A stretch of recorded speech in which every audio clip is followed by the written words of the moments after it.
This is Gareth Southgate, and this is the Three Lions podcast.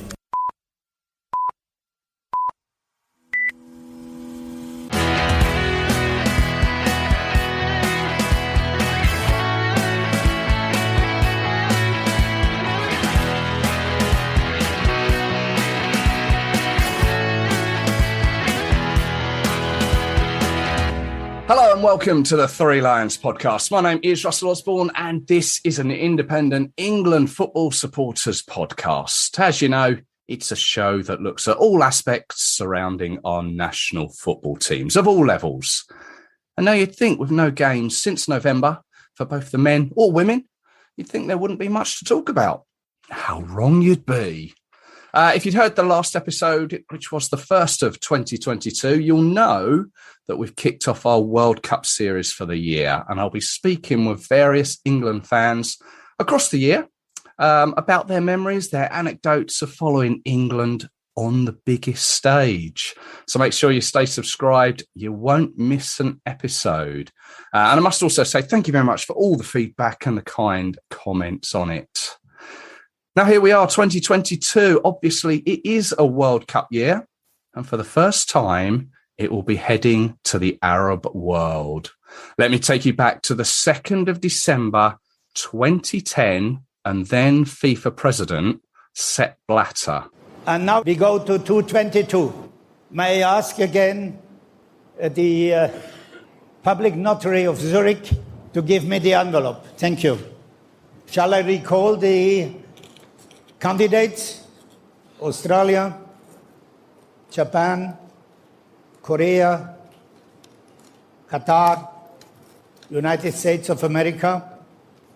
The winner to organize the 2022 FIFA World Cup is Qatar.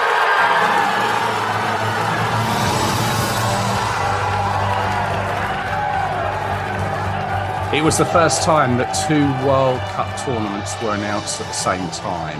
Russia 2018 and Qatar 2022. Now, I don't know about you, but I remember where I was when I found out. I was actually on my honeymoon on an overnight bus on my way to Laos, of all places. And my mum texted me with the results of it. And I remember thinking, Qatar, where's that? Why there? They don't have any football heritage, do they? And I imagine many others were feeling the same. And I don't think I'd be sounding silly if I was to say that I imagine there are still many people who still have those feelings. But by the time the tournament kicks off on the 21st of November this year, they will have had 4,372 days, or just under 12 years, to get everything in place. And throughout that time, it's received plenty of press coverage. And I don't think I'd be wrong in saying much of it has been a bit negative. But I've never been there. I don't know what it's like.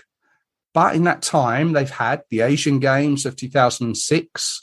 They have a regular cycling tour of the country. They have the annual Qatar Ladies Tennis Open. And most recently, the Arab Cup in November and December of last year, 2021. So it's not as if hosting international events would be anything new to them. So that Arab Cup, I want to mention that specifically because someone who went to that was Arsenal and England fan Arjun Wara. And so who better to speak to about his experiences with Qatar? And I'm pleased to say he joins me to talk all about it. Arjun, hello there. Hello there, Russell. You well? Yeah, very good. I'm very good. Yeah, I mean, you went to the Arab Cup over in Qatar. We'll talk about that in a moment. But yeah, perhaps just tell us a little bit about yourself. And you are one of the World Cup fan leaders. So perhaps maybe just explain that to us, how it came about. Yeah, no. So background, university lecturer in medical studies, but I love football and this summer, I think one of my friends in Block 109 told me about an opportunity to volunteer for the committee that runs the World Cup in Qatar. It was the fan leader role. I applied for it because I'm thinking, you know what, I haven't given given back in football for a while because of my medical commitments, given the pandemic and everything. And I just, I got lucky and they picked me. Very fortunate. And to be a fan leader, I think that, there's been a lot of negativity in terms of Qatar throughout the last 10 or so years when it comes to preparing it. And I thought to myself, you know what, if I can get this opportunity, it'd be great to understand Qatar's side to the story, because we hear it a lot from our side. But if I had the opportunity to do it, it'd be great. And, I've been working with them since August of last year. So how many people do you know that are involved as fan leaders, and what does it involve? What do you do? Who have you met? So to be a fan leader, it's basically a global fan network. So it's fans all across the world. From what the figures they've told us about, there's about 400 of us currently. And the role essentially involves us being as we're all part of football communities, really engaging with our football communities to promote football and make it more inclusive, as well as promote, the World Cup. As part of fan leaders, we want to educate our local, regional / national fan networks that we're in contact with, to let them know what's happening at the moment with Qatar, how they're preparing for it. And they also want to get our insight into how they can make the World Cup better and make it the most inclusive and most exciting World Cup that's been hosted. This involves, monthly, 3 to 4 week weekly meetings. It also involves us being involved in workshops where they would do trial runs on, for example, the fan apps that they want to install for the World Cup. It also involves us having workshops discussing accommodation and what fans actually want. And very recently, a very select few fans, I think about 45 of us, all got invited to go for a fan delegation trip to Qatar. Wow. Where absolutely amazing experience. And I was so grateful for it. We were essentially invited to Qatar, sort of as a test run to see what international fans were like during a football tournament.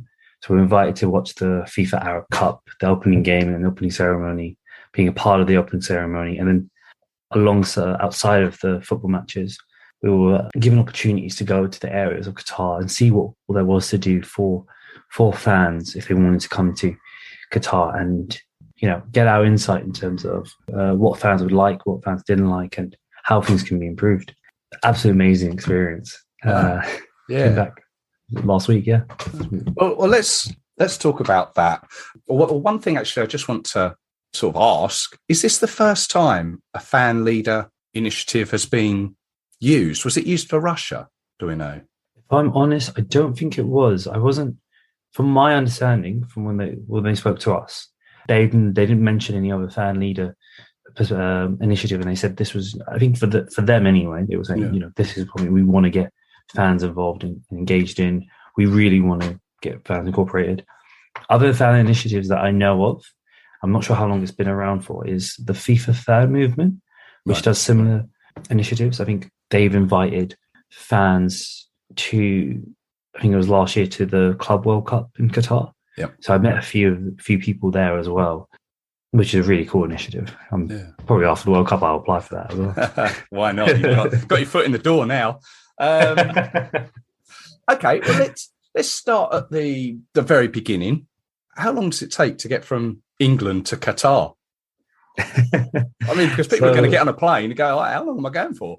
That's a good question. So it's not as long as I thought it would be, but direct flight from Heathrow and from Gatwick, I believe, about 6.5 to 7 hours, depending on when you leave. And okay. Now, the fact that you were invited by FIFA, I mean, talking money is always an awkward question, but did you pay for your flight, or how much would it have cost? Do you know? Oh, so to correct you there, so it wasn't actually FIFA who paid for us. It was the Supreme Committee. That's what they're called. The committee which organised, basically in charge of organising the World Cup in Qatar. They're the ones that have put into place the infrastructure for the metro, organising the infrastructure for stadiums being built, so on and so forth. Right. But to answer your question, no, I didn't actually pay for it. I mean, I don't know how much. I haven't even looked into cost of flights yet. Have you got a rough idea of how much a flight would be? Rough idea. I think it was around £500, but I need to double check that myself. Actually, I mean, I was looking at it before I got invited, before I knew I was going. I think I saw flights being roughly around 550, 600 for like October of next year. But in terms of my flight, so in terms of being invited there, I didn't actually pay for anything, if I'm honest. So I didn't pay for my flights to Qatar, didn't pay for my visa or my accommodation or even my transport there, which was very, very fortunate. So I didn't pay for any of it, but I think it was more of a, like we said, it was more of a trial run in terms of how fans will experience being in a football tournament in Qatar. And it was a very nice. We've all been working hard. I think since I've been a fan leader, I was involved in the Walk Tall banner, which we've spoken about before. With Block 109, we're trying to get fans engaged in other community aspects. It's very good to be working with these guys. In terms of, I guess, for fans, I think flights are always going to be a tricky situation. And I think as part of my fan leader role is to kind of let the committee know. I mean, they said this to me when I was at the trip.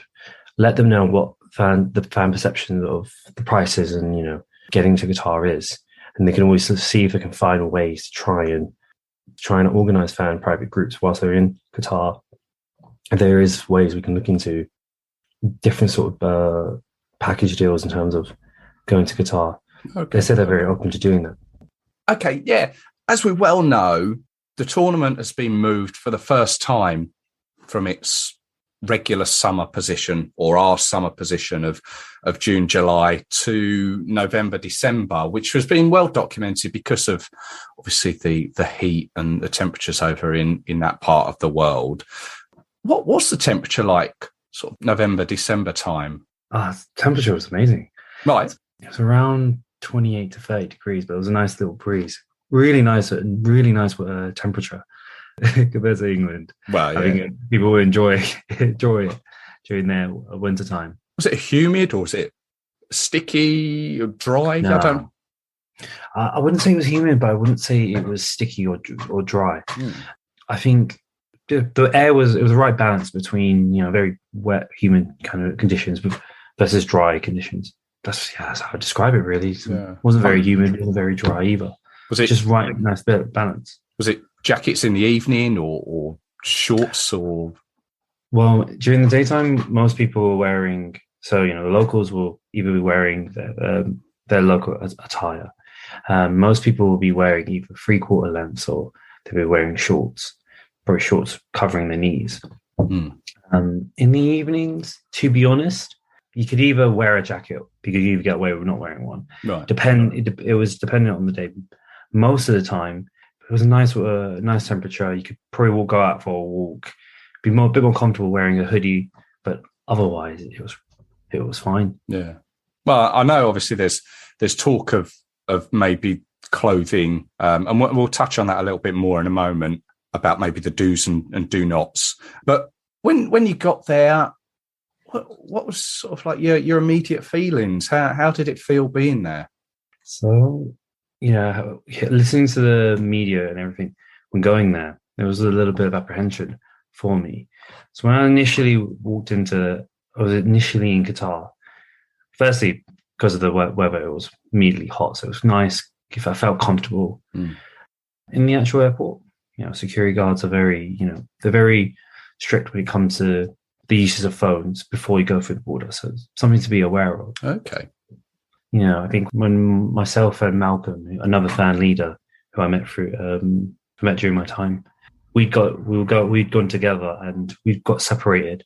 He tried to call me on in the airport, but most of the security guards immediately said, "No, don't use your phone until you're out of the airport." So they're very strict in terms of their laws in the airport. Is there any reason for that? I never really got a definitive answer, but I think they're just very skeptical of, people. I think they're very skeptical of people using technology in the airport, because of the reputation of terrorism and so on and so forth. I think they don't they prefer it the moment you're through. They're happy for you to use your phone. But I think whilst you're in the airport, this is back to suspicious behaviour. So, they try and be very safe for. Immediately afterwards, so after I left the airport, I think the overall impression I got was it was really welcoming. Everyone was really happy to help you out. I was walking through the airport trying to find where the fan ID was, and I spoke to some of the airport staff or some locals, and they were just like, "Oh yeah, it's this way." So you collected your fan ID from the airport? Yes. Okay. Yes. When it comes to the fan ID, you can collect it either in the airport or you can collect it at the Expedition Centre, right, in Doha. Hopefully, in the World Cup, they're likely to do more collection centres for fans. Yeah. But right now it's just at the airport. Yeah. So it was a really, really nice environment. I mean, I'd come in the evening time, didn't see as many people, but during the daytime, the next day, after meeting all the fans and other fan leaders, it was just a very welcoming sort of approach to all of us fans. Everyone wanted us to come into like restaurants or come see us, speak to us, and get our perspective on what it's like being a football fan in other respective countries. It was pleasant. I really enjoyed that. I mean, have you been to that part of the world before? So the only other place I've been to in the Middle East is Dubai. Right. I mean, if I compare, and I've been to Dubai prior to the pandemic. If I compare Dubai and Qatar, I would say they both have similar laws in terms of modesty and so on. But I would say people in Qatar were a lot more welcoming and a lot more friendlier. Okay. Whereas I think people in Dubai are a bit more cosmopolitan. There's still some lovely people there, but I got a bit more sense of community when I was in Qatar, and that was something I didn't expect that at all, if I'm honest, based on what we'd been hearing in the media. I was initially a bit apprehensive about how they would feel in terms of international fans coming in, but again, I think that for me that was one of the most surprising aspects of it all. They love their football there. They love their football there. I think they're really excited about the World Cup. I've speaking to some of the fans, actually. They were saying how, in terms of the World Cup, it's an opportunity for places like Qatar or other places in the Middle East to, they want it to be a really good tournament. And they don't want to, I think for years they've been associated with negative stereotypes, whether it's, terrorism, whether it's war, whether it's, all these sort of negative connotations. And I think for them, and it's been difficult for them in the last 10 years, but they were saying they really want this tournament to go well. They really want people to feel welcome and actually show them that this is not, that they're just very respectful people. They just want to have a good time and enjoy the World Cup with fans across the world, and show the world there's a different side to the Middle East than that's usually given. Yeah. Okay. It's going to be certainly an interesting World Cup from that respect, and I'm trying to think. FIFA can't afford to have a World Cup that doesn't go well. Trying to compare it to maybe the Olympics or something, they can't afford to have a World Cup that compares to, I think it was Atlanta in '96 or something with the Olympics that didn't go well. But that's something else. Yeah, I'm sure it'd be absolutely fine. You went out for the Arab Cup. And you saw the opening ceremony and a game there, a game or two. Did you see? So as part of the trip, we were invited to see one game. It was the opening ceremony between Qatar versus Bahrain. Some other fans stayed after the trip to see more games. Right. Myself, I only saw one. Now, in terms of the opening ceremony, absolutely beautiful, stunning ceremony. Because it was the Arab Cup, they based it on an Arab legend, and they had all these really beautiful designs and, really nice sequences. They got all the fans actually in the stadium to have little lanterns to light up during the ceremony. And It was really, really creative. And I think what was really unique, and I've not seen this, I don't know if it's doable for other ceremonies, but they actually got all the national anthems. They played every national anthem of each country right before the match. So they started off with Qatar, then they went Then they moved on to, I can't remember, I think it was Egypt and then Morocco. They did it really beautiful. It's really synchronized and flowed really well. The full national anthem. I was going to say, if there's a dozen nations there, it's going to take a little while. So the extended mix. I was going to... it wasn't the full nation, but it was little snippets of it. Yeah. But I remember as being there, and I think it was really a touching moment, actually. You could see all the local fans, whether they were from Qatar, from Egypt. You could see everyone, you could see them wiping their eyes, really standing there with pride. I think that was really special. And I remember thinking, if they did that for the World Cup, I could see that being a really big treat. 32 teams in the World Cup, 32 national anthems. although I'm thinking, fast forward to 2026 when it's in the States, Canada and Mexico, there's 48 teams there, 48 national anthems. God. I don't know how they do that. That's a lot. Yeah. But no, I mean, by the by, what stadium did you go and watch this in? So we watched it in the Al Bayat Stadium. Right. It's one of the newly built stadiums. I think it's the World Cup stadium.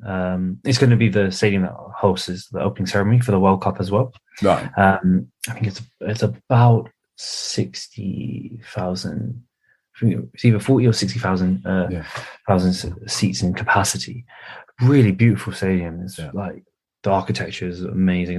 There's funny enough, in majority of the stadiums, other than the 974 and 975 stadium, there's air conditioning for in the stadium. So even though it's hot outside, when you go into the stadiums, it's about 21, 22 degrees. It's quite. Did you feel that immediately? Did you walk in and go, "Wow, this is cool"? And could you feel that air conditioning then? Yeah, definitely. Okay. It was like that. We're like, "Oh, this is really nice." I think in the evening you don't feel it as much because it's cool. It's getting cooler, but especially during the daytime. So I think we went to the Khalifa International Stadium. So this was not for a match, but this was more just to go onto the pitch side to experience. It was the Qatar's national team stadium. Right. They had the aircon on there. It was really hot outside before walking onto the pitch. Immediately you could feel the aircon and you just felt really comfortable. Wow. Even as a player, even on the pitch as a player, it feels a lot better. Even though you've got the sun shining on you, it's really impressive actually. Okay. But with the stadium, we watched the opening ceremony. I mean, it was the Al Bayat. It's a really nice stadium. The game itself, I think Qatar won 1-0. It was the first half wasn't great, I'll be honest. Like, people were doing the Mexican wave halfway through the first half. I was like, come on, you can't be doing that. But the fans, I would have to admit, they're a bit more conservative compared to typical England or European fans. That being said, when we were, as us fan leaders were screaming and cheering for Qatar and singing, a lot of the fans, local fans, were actually getting involved, and they were enjoying it. I think I can see some fans. Two things I didn't like. One, in terms of the local fans, one of them put his fingers in his ear when we were cheering. Okay. So you're going to get some fans that probably don't like it or aren't used to as much noise. Perhaps a little bit intimidated by it? Possibly. Okay. I think that it might be that. I'd seen that. I was a bit surprised by that, given that some fans behind us were singing and jumping. Other fans, not so much. During the game, wasn't the best game, but even though Qatar were winning, I think we'd seen some fans leaving like half an hour early, which I've never seen in a football game before. Not unless you're 5-0 down. Yeah, that's true. I'm fortunate not to be at a game where that's happened. But I was really surprised by that, actually. Okay. If you're going to come watch, it's the first game, the Arab Cup. If you're going to watch your team, watch them. Fans left earlier than expected, but they're more conservative, a bunch of fans. But when Qatar scored, there was no one sitting down. Everyone was cheering, celebrating. It was pretty cool. I did see a few of the Arab Cup group games, and sort of the stadiums were half empty. And I'm thinking, I mean, I'd like to think that obviously the Qatar games that involve the national team will be full, but I mean, we're talking at the moment, we don't know all the teams that are qualified, but I'm just hypothetically thinking perhaps if, I don't know, Norway were to play Australia, would that encourage a full stadium? Do you think there's going to be stadiums in the World Cup, matches in the World Cup that are played in front of maybe half-empty stadiums? It's a very good question. My honest opinion is that there is a risk of that. Yeah. It depends on if, like we spoke about earlier with the tickets, it can be quite expensive, and it really does depend on whether fans are able to get there or not. You're right in saying there are some games at the moment where there's not as much fans. I mean, there is some hope that fans who aren't supporting teams such as Norway or Australia, for example, teams who are outside those countries will come and see those games. Yeah. More the locals, from neighbouring countries will come and see. I think that was one of the things that helped fill up the stadium in the Qatar versus Bahrain game. But there is a chance that could happen. Yeah. I think the committee are trying to improve inclusivity in terms of getting fans to come and feel like they can come. Yeah. But no, you're right. There is a risk of that happening. Now, just regarding the stadiums, well, I know all the stadiums are within I think, is it like a 40-kilometre radius or something? Yeah. And one of them or two of them are made of container boxes. Was this the stadium that you went to? So this wasn't the stadium I went to. I know some of the fan leaders had gone there.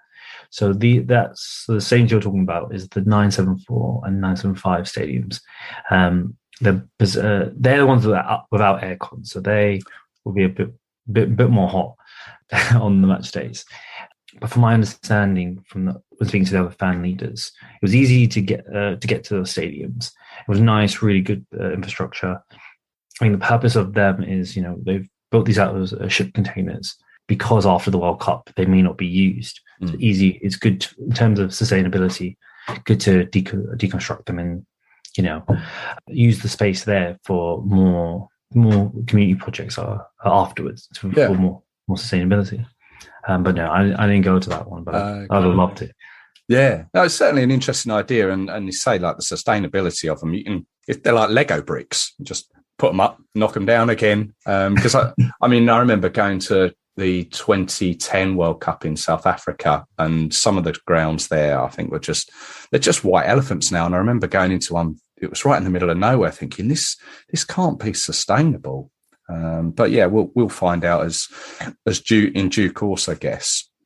I was going to say, well, I think what's really good about this World Cup, you mentioned it before, so within a 40-kilometre radius. What's really good is they're all very relatively close together, easily accessible via the metro. So I was talking to some of the fans about this.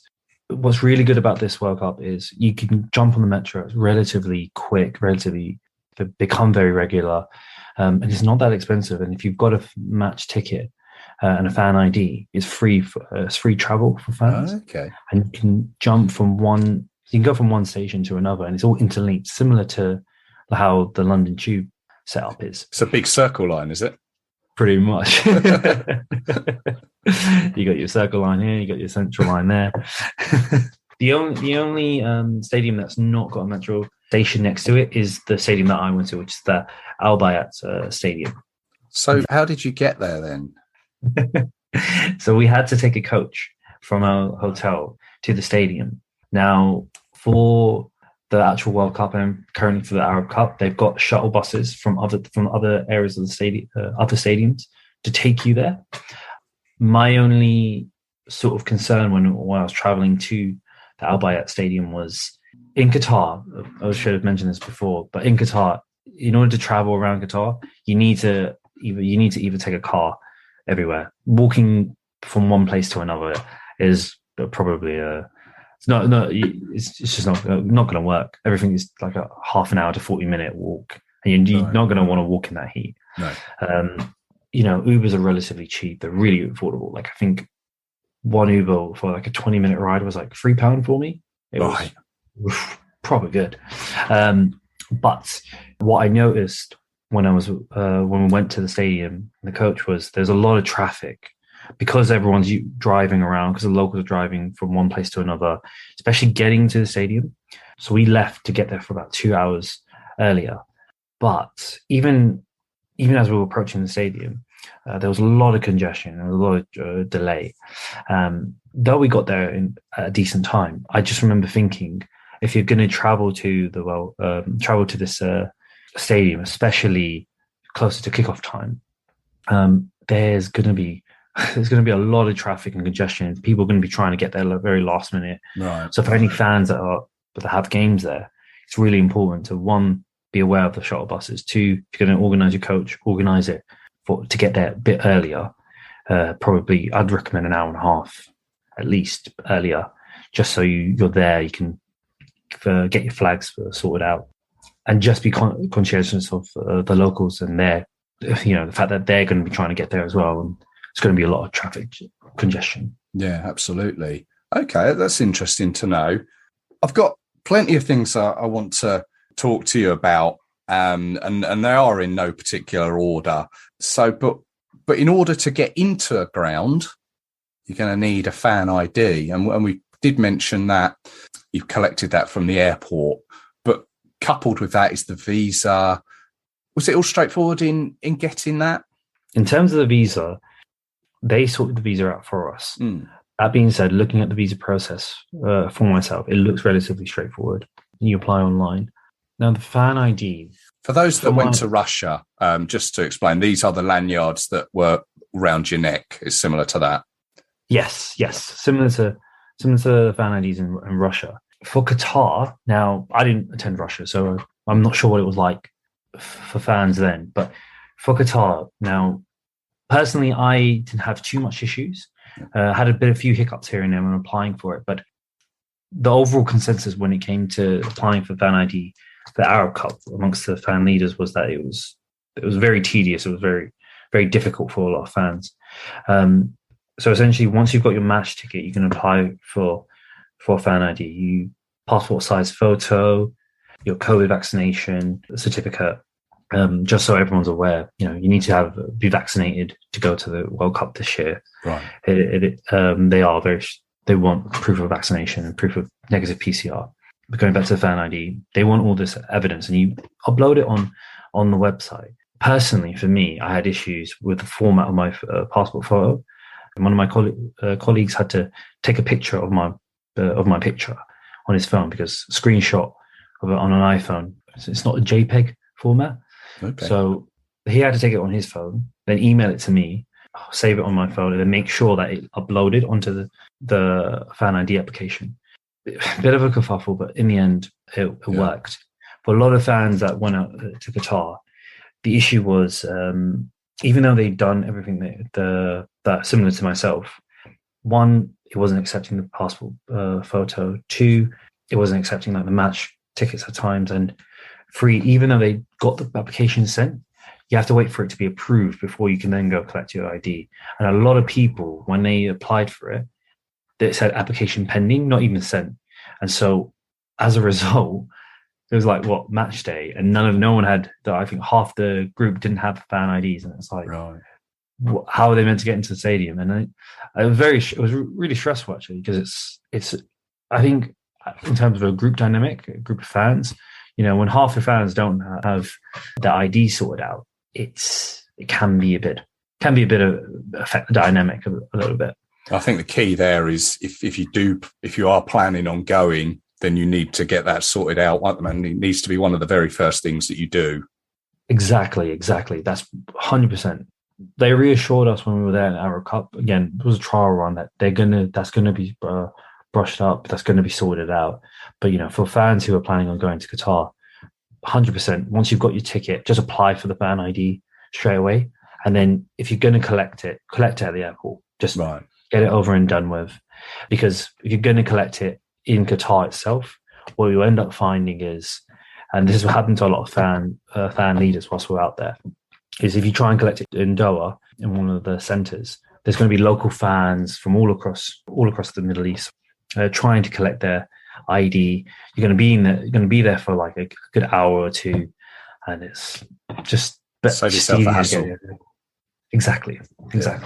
You mentioned COVID there, that everyone who's going needs to have to be jabbed and to have negative tests, and that is there for England fans that have been to previous away games towards the end of 2021, they had to look at overseas COVID applications or whatever. Is there a Qatar COVID app or something that needs to be looked at as well? Yes, there is. Thanks for reminding me. Whilst I don't know what the COVID restrictions or COVID rules will be like next year, for us, what we had to do is, get a pre-departure PCR sorted within, and this is important for fans to be aware of, within 72 hours of the arrival time in Doha. So make sure it's 3 days from that time you arrive in Doha, not from when you leave the UK. You have to also download an app called Etaraz. The app itself doesn't work in the UK. It's only activated when you're in Doha.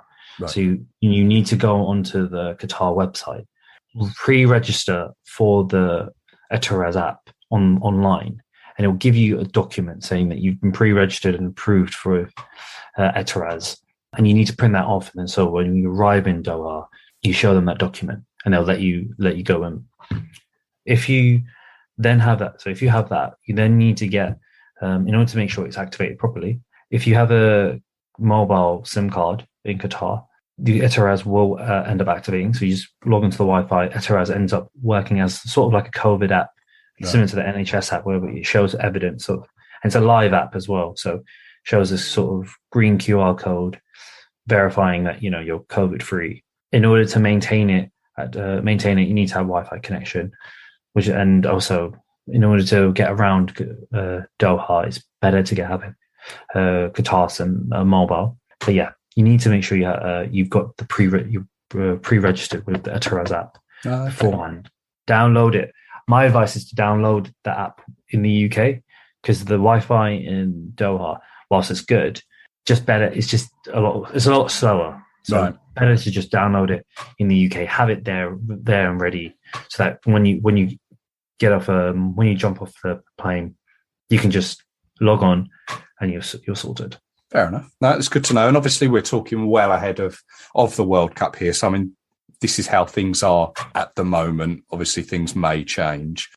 Another thing, I mean, myself having been to previous World Cups, there are some key things that people want to know is obviously how much is it going to cost to get there? How much did it cost to be there? But accommodation is always one of the things, like people go, where am I going to stay? Blimey, have you seen the cost of that? And that sort of thing. There's been a lot of things in the press, I know, about the accommodation in Qatar. I've read of cruise liners being lined up along the coast and those being used as accommodation centres. I've read of the people of Qatar have been in contact with the organisers of Glastonbury about how do you put tents up in the desert and that sort of thing. Obviously, there's Airbnb as well, and there's general hotels in the region. What did you find out, and what do you know about the accommodation over there? What were your experiences? In terms of accommodation, so when working with the committee, so there's a variety of options. So like you mentioned, there is going to be some like cruise ship kind of options, a bit more high market and a bit more expensive, all inclusive, includes alcohol and, food, accommodation for the fans. But it is going to be a bit expensive. They have introduced Airbnbs, and they are introducing more cheaper options in terms of hotels. So I think the hotel we stayed at probably cost about, though we didn't pay for it, probably cost about like £200 to £400 per night. Very expensive place, but it was one of the top 10 hotels. So we were treated, weren't you? Yeah. When speaking to the locals, about what is available, my impression was that there's a lot of new hotels being built because of the limitations and sustainability of building all these hotels, they haven't built loads of hotels, which will then end up being bankrupt afterward or going out of business afterwards. But the new hotels that are being built are very, very good standard and very affordable. How many hotels are at affordable price, I can't tell you exactly. On top of that, they're also thinking about doing like these fan zones. So from our impression, they wanted to create sort of like, it surprised me, there's talks about Glastonbury. They wanted to create this sort of like festival kind of feel for fans, right? Where there's these little mini camps where you can buy alcohol, you can go and socialize with fans across the globe in these tent little areas. They're setting up multiple ones there. I think it's roughly £40 a night for them, but I don't know the exact figures. I think that's what I was quoted. Maybe more, maybe less. One of the other fan leaders I was speaking to also informed me that there might be potential for fans to stay with actual local families. Oh, like homestays. Yeah. Nice. And I think, again, don't quote me exactly. I need to double check this in my next meeting with the committee. There might be potential that might be for free, not they may not need to pay. And so that is a really good option for fans. How readily available that is, I'm not too sure. But I think the committee have a link. It's called the Accommodation portal for fans to register their interest. And, as long as you let them know what games you're planning on going to and, what you would like, fans can register their interest in terms of accommodation and get email updates to when these options are available. And I think the plan is to not release all the accommodation options straight away, but release it majority in batches. That's what I know so far. Well, there was a word there that you mentioned that is key to many an England fan: alcohol. Now, it's a ritual, obviously, of a match day for England fans is to get a beer or two in before the game. Obviously, it's not the ritual of other parts of the world. Obviously, the Arab world has its own rules with regards to alcohol and the consumption of it, where and whereabouts. What do you know about beers and alcohol over there? What was your experience? So this probably will surprise people, but I actually got drunk twice when I was playing guitar. So it's definitely durable. So in terms of getting alcohol, so first things first, and I know a lot of England fans are thinking this, don't bring alcohol via duty free into the country. That's not allowed. Right. I think they will search your bags and take it away from you, and you just don't want that issue. No. I think in terms of the committee, they are very open to people having to drinking, and they're very open to the drinking culture in Qatar during the World Cup. Now they have very strict laws in terms of drinking, so they don't like, because they're a country of Islamic faith. They don't want people drinking in public. They don't want to see people drinking. But when it comes to alcohol, most hotels and bars sell it. They prefer you to drink inside or privately, as opposed to just drinking in the streets. So there's not going to be people. If you're jumping with a bottle of vodka or a can of beer on the streets, you're asking for trouble. Right. Don't do that. Don't do that at all. But if you want to, and I think this is why they designed the fan zones as well. But if you want to just have a drink with local fans who are allowed to drink, or just fans across the globe in like a pub. I think there was an Irish pub. One of the fan leaders had gone to. I'd gone to one of the hotels across the road. We also ordered loads of Peroni on our last night in the hotel. They don't really mind you drinking as long as you're just not going out and just getting plastered on the streets and feeling sick. And as long as they don't see a bottle in your hand, they're pretty okay with it. I guess in terms of the nature of the locals, they're quite, again, like I said, they're quite reserved and conservative, very welcoming. But if you're going to smell like beer and you're going to be slurring your words in front of them, they're not going to like it, and you are going to get in trouble. So just moderate yourself when you're around local areas. Outside the stadiums and fan zones, I think it would be ideal chance for everyone to just have a massive party. I think when I was there for the opening game, they had like little stages for music, and a lot of the local fans who came, they were dancing, they were singing, and I can imagine, given especially with the fan zones, a lot of the fans will be able to drink and dance and have a really good time there. Okay. In terms of pricing, Yeah. Now in the hotels, it was it is going to be a bit expensive, so it's probably about like £9 to £10 per bottle. It's not ideal, but it's not as it's not easy. What it is. Yeah, it is what it is. Local supermarkets when I went didn't sell any alcohol, Right. and the stadiums didn't sell any alcohol either. I know that in the fan zones, the committee told us that bottle alcohol was going to be about £5 to £6 per bottle, so it's not too expensive. I don't know if this will actually happen, but for what we've been told as the committee is that for the stadiums for next year, it will sell beer as long as fans are sensible with it. It should stay. And the committee also said that they're hopeful, or they're planning to have some supermarkets sell some beer or some alcohol in time for the World Cup. Now, again, I don't know whether this will go ahead or not, but this is what we were told. So there is a chance for us to, for fans to have a good drink, either via the supermarkets, stadiums. The safest bet is the fan zones. Yeah. Or in your hotels. Every hotel has a bar that has alcohol.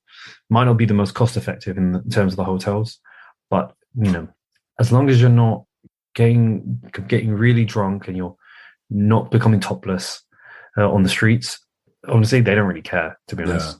They're just, you can have a good time amongst fans. I think on the farewell night we had, it was quality. One of the Mexican fans who'd been going out every day, he'd been enjoying the nightlife. He'd been staying awake till so we had days from 9 till 9 every day. He'd be going out straight afterwards and staying up till 4 a.m. God knows how he did it. But on the last night, he just ordered us all bottles of Peroni, and they just bring it to us, buckets of ice with all this beer in it. They were only licensed to serve us until 1 a.m., but we could order it 24 hours to our room. So all we did was just go into one room, and they just kept ordering beers and beers and beers, and we just had a nice little party in our hotel room. Nice. And as long as you're like that, they don't care. They don't care at all. They just don't want to see it. Essentially, they just don't want to see it in public. Oh, okay. So you mentioned the Mexican fan who's gone out and found other things to do during the evening and away from the football. I mean, what was your experiences of nightlife and things to do away from the football? Yeah, so nightlife, I'd only gone out once with the Mexican fan. They probably didn't pick the best day. So their weekend is Friday and Saturday. I'd gone out on the Saturday night, and I think most of the locals wanted to go. Basically, just we were getting ready for work the next day. So the Radisson Hotel is where I went to, and I imagine if it was a lot busier, it was literally like a club. If I'm honest, quite a nice club kind of format, quite big. If there was people there, it would have been really good. That's my only proper nightlife in term experience. But from what I heard from the Mexican fan, firstly, if you know where to go in terms of good places, you can have a really good time in Qatar. In terms of outside of football, now I'd only seen a select few stuff in Doha, but there is quite a good amount of stuff to do. You can go on a boat tour, go and see their national museum of Doha, which is one of the coolest museums I've ever been to. Yeah. There's also the local markets, that you can go to, probably pick up some souvenirs. I was recommended by one of the locals. I can't remember the name of the market, but it's 20 minutes outside of Doha. If you really wanted to a nice cultural experience and really soak it all in, go to that market where it's right next to a beach. It's there's a lot more live performances going on. That sounded really, really nice. I didn't go myself, but I was recommended that. There's also public beaches that you can go to. There's public and family beaches. Family is more conservative less revealing in terms of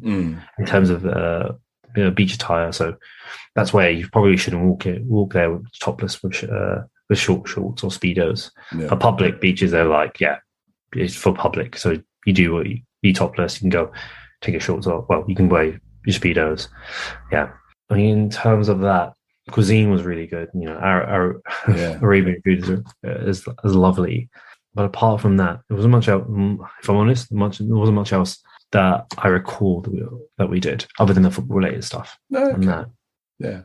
There was, I mean, we've had a previous conversation prior to recording this, and something that you mentioned was the ticketing for the games, and this is just referring to the Arab Cup. With all the stadiums being within this like 40-kilometre radius or whatever it is, obviously England fans are sort of, because of our nature, we like to see different games. And I'm like, wow, I'm going to get to a game at midday. I'm going to try and aim for that stadium, the next one along the circle line. And then after that, I'm going to go to the next one and then the next one. And in theory, it's like, wow, yeah, we can get to see a lot of games in one day. You can almost like say, right, okay, I'm going out for this trip to Qatar. We're going to see the England game, have a day's sightseeing. And then on the next day, we're going to do a marathon of seeing as many games as we can in a day. That, with regards to tickets, may not be as straightforward as possible. No, it's not. One of the fans actually asked me this question: how many games, maximum games, can we buy for the tournament?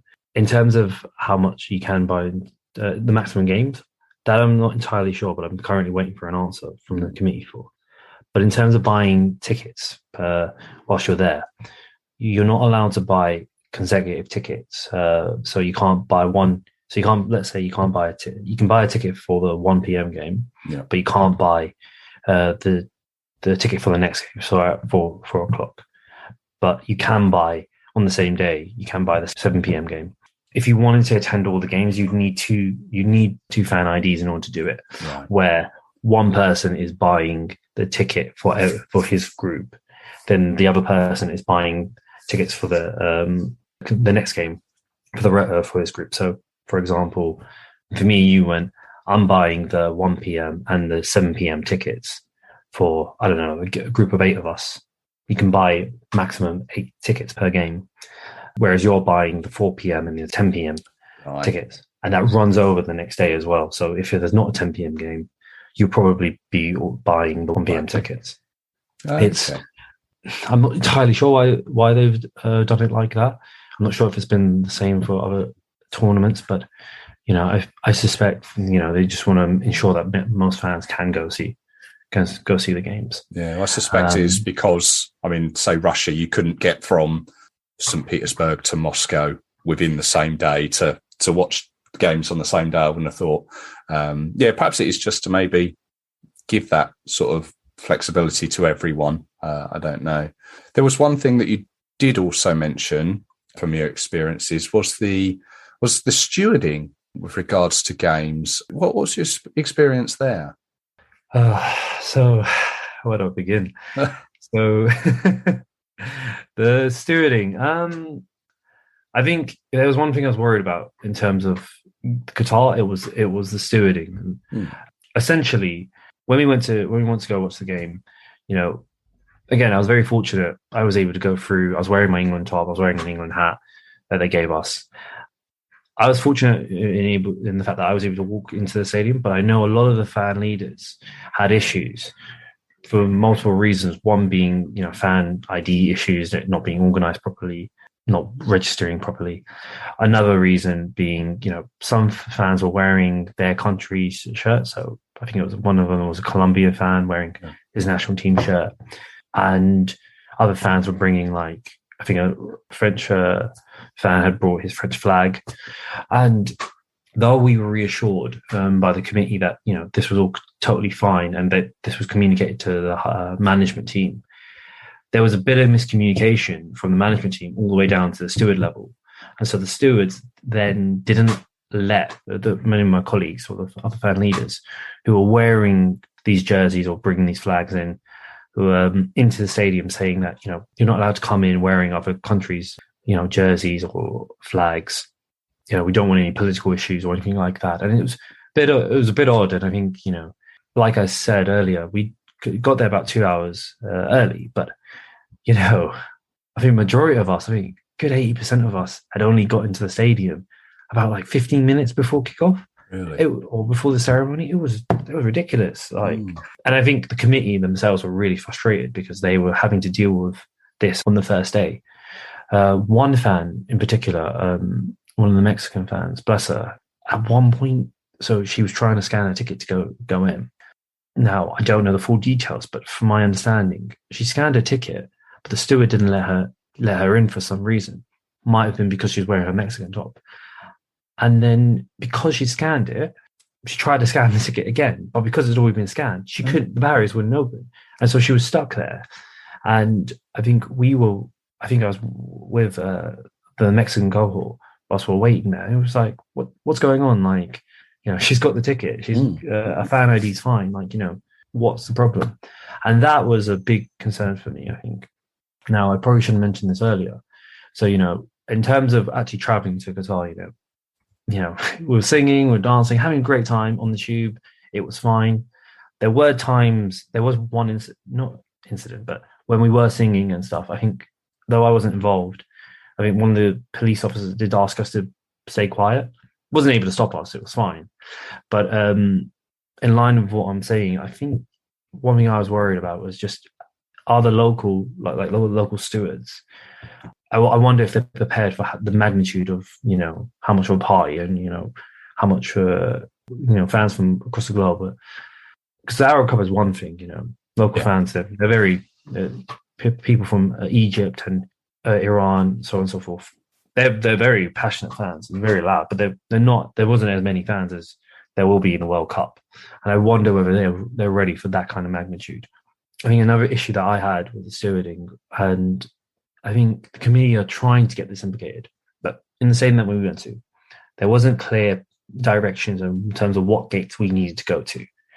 When speaking to the stewards, bear in mind, this is their first tournament, so they don't know the layout as well. Yeah. So, go give them benefit of doubt. When we asked them what gate we needed to go to or where we need to go for this, for example, gate 18, they sent me to the other side of the stadium, but I went to gate 6. I was like, well, this is not. So I had to then walk around the stadium again, whilst in the stadium, just to go to where I actually need to be. Hopefully that'll be ironed out. I think the committee are trying to, obviously this was a test run, so they're looking to improve that. But that's something for fans to be aware of, if I'm honest. Yeah. It is going to be all fun and games, but just my biggest advice is limit yourself in terms of getting into any trouble. Don't be afraid to bring your flags and bring your shirts. It should be sorted out, but just be conscious that they may not be as prepared as other stewards in other tournaments or in European countries. Yeah. Okay. Now, one thing that obviously has been mentioned in the media for the past however long is the human rights, the women's rights, the LGBTQ side of things. I appreciate that you were only there for a small period of time and what you can and maybe can't say, but what was your experience of that? I'll be honest. I can't give the most accurate and balanced answer because I was only there for 5 days, as we said.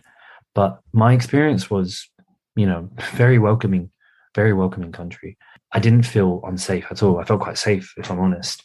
I was aware that as long as I respected their laws and I respected their culture, what they expect from people in the public. So, as long as you're not topless, as long as you're wearing a shirt that covers your shoulders, as long as you're wearing shorts that cover your knees, you're not wearing anything too revealing.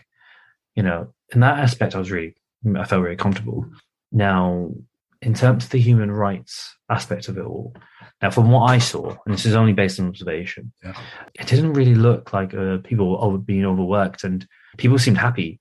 That being said, I didn't speak to any construction workers, but from people who are working in the city and from the areas that we went to, it didn't seem like they were overworked. They didn't look tired. They just, they were just getting on with their normal everyday lives. That being said, I've not lived in Qatar, so I wouldn't be able to So it might be a completely different perception if you're living there. Yeah. From actually going to Qatar, I didn't see any violation of human rights. But again, I can't give a fair and balanced answer to that. Now, there has been a lot of talk about the LGBTQ community whilst they're there. And speaking to the locals and speaking to the committee now, like we mentioned earlier, they want to try and change the perception of Qatar. And they are very welcoming, and they do want people from the LGBTQ community to come. But I can 100% understand why people from that community would not want to feel comfortable. Now, I'm a heterosexual man, so my perception is going to be completely different to theirs. But I felt safe. But I knew that when speaking to the locals and the committee, when it comes to public space of affection, it's illegal for whether you're straight or gay to have any form of it.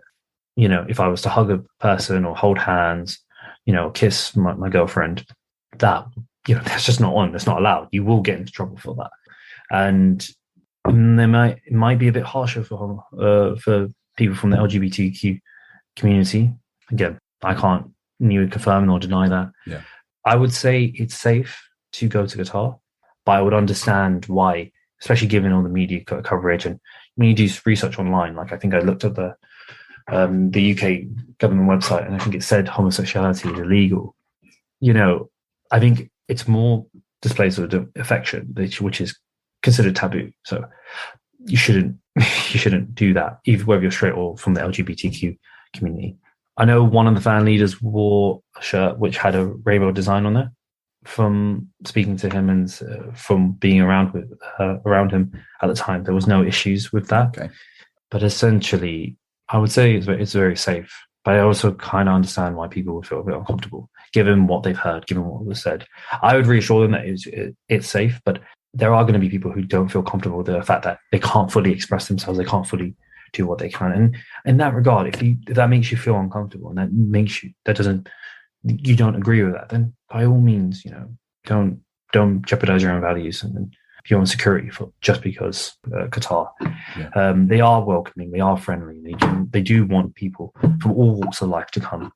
Ultimately, it depends on the individual. Yeah. How they feel. No, I appreciate that. No, that's good to know. And the main thing is regards to everything that we've spoken about there, be it the accommodation, be it tickets, obviously the COVID situation and the alcohol, is do your own research, do it early and that sort of thing. Because there's a phrase there, something about being prepared or something. I don't know, be a Boy Scout, be prepared.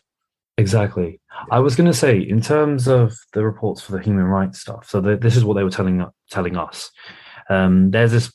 There's this famous figure, 6,500 migrant workers that have died, and this has been over the last 10 years. And I think they were telling us that, firstly, the information that was given in terms of 6,500 workers in the last 10 years, it's not solely based on the construction of the World Cup stadiums. It's not. I think they found that they only found 3 people who'd actually died based on the construction of the World Cup stadiums.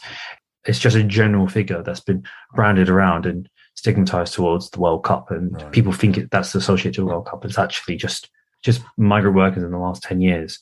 They could have died. Well, they could have been doctors, lawyers. They could have been retail workers, so on and so forth. So it's not just construction workers. That figure is not just construction workers.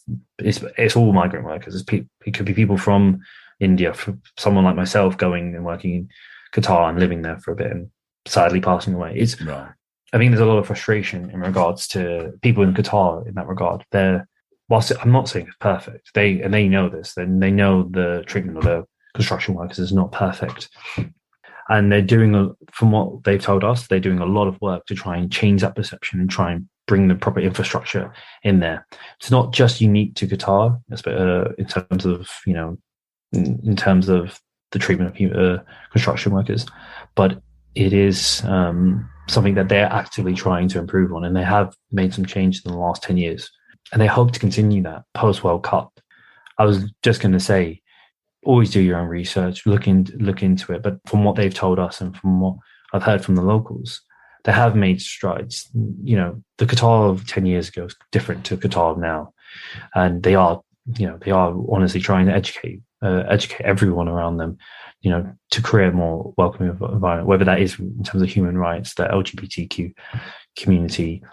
That's the insight I can give. But again, do your own research, and if you're what you feel comfortable with, go with that. Gain your own knowledge in the situation and see what you can find. Yeah, no, absolutely.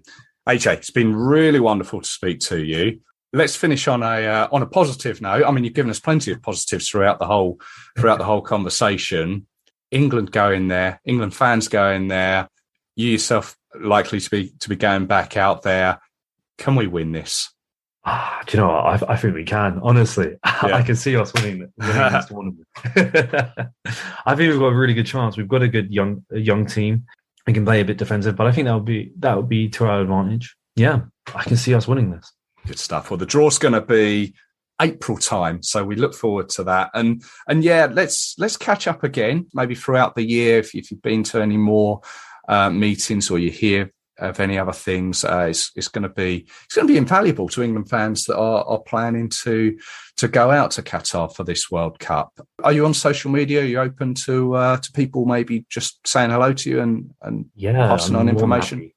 If anyone wants to get in contact with me, my social media is at Argybargy, ARJGYBARGY. Or just type in my name, Arjun Wara, you'll find me. I'm more active on my Instagram than I am on my Twitter. I have both same social media name. But yes, I'm more than happy to answer any questions that any England fans have. And yeah, more than happy to help. So feel free to give me a follow or just drop me a message. I'll get back to you. As I say, it's been great to speak to you, and thank you very much for your time. Thank you. Thank you for having me.